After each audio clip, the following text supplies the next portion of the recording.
എന്തൊരു വേണം കൗസു? കലം. കലോ? കല അടുപ്പത്തിരിക്കുക, ചട്ടും വേണം തരാം. अरे बुद्धू, मेरा कलम कहाँ है? ओ मेरा कलम सर, आपकी कलम पॉकेट में है. गलत. आपकी कलम नहीं, आपका कलम. കായും കെയ്യും ഒക്കെ അങ്ങ് സ്കൂളിൽ ചെന്ന് പിള്ളേരെ പഠിപ്പിച്ചാൽ മതി കേട്ടോ. ദേ, ഇവിടെ മാതൃഭാഷ അല്ലാതെ മറ്റൊരു ഭാഷയും പ്രയോഗിക്കാൻ പാടില്ലെന്നാ അമ്മാവന്റെ കൽപ്പന. അത് മറക്കണ്ട. കൗസു, ആ ഇന്നിപ്പോ എന്താ ഇത്ര തിരക്ക് പിടിച്ച പണി? ഇന്ന് തിങ്കളാഴ്ച എന്നറിഞ്ഞൂടി? ठीक है, आज सोमवार है. ഡ്യൂട്ടി മാറി. ഇന്ന് പ്രാതം ഉണ്ടാക്കേണ്ട ചുമതല എനിക്കാ. അപ്പൊ ഉച്ചഭക്ഷണത്തിന്റെ ഡ്യൂട്ടി? അതാണെന്നല്ലിക്ക. ഓ, ഇന്നെങ്കിലും രുചികരമായിട്ടുള്ള ഭക്ഷണം കഴിക്കാലോ. യോ, അപ്പൊ ഞാൻ ഉണ്ടാക്കുന്നതിനൊന്നും രുചിയില്ലെന്നല്ലേ? എനിക്കറിയാം. ഇപ്പൊ നിങ്ങൾക്ക് എന്നെ ഒട്ടും ഇഷ്ടമല്ല.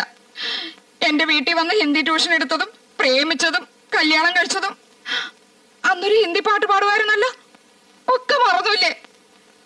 സഹിച്ചല്ലേ പറ്റൂ. 5 പിള്ളേരുടെ അമ്മയായി പോയില്ലേ? ചൗദുവിൻ കച്ചാന്ത് ഹോ യാബ് താബ് ഹോ ബദ്മാസ്. ക്യാ ഹോനാ?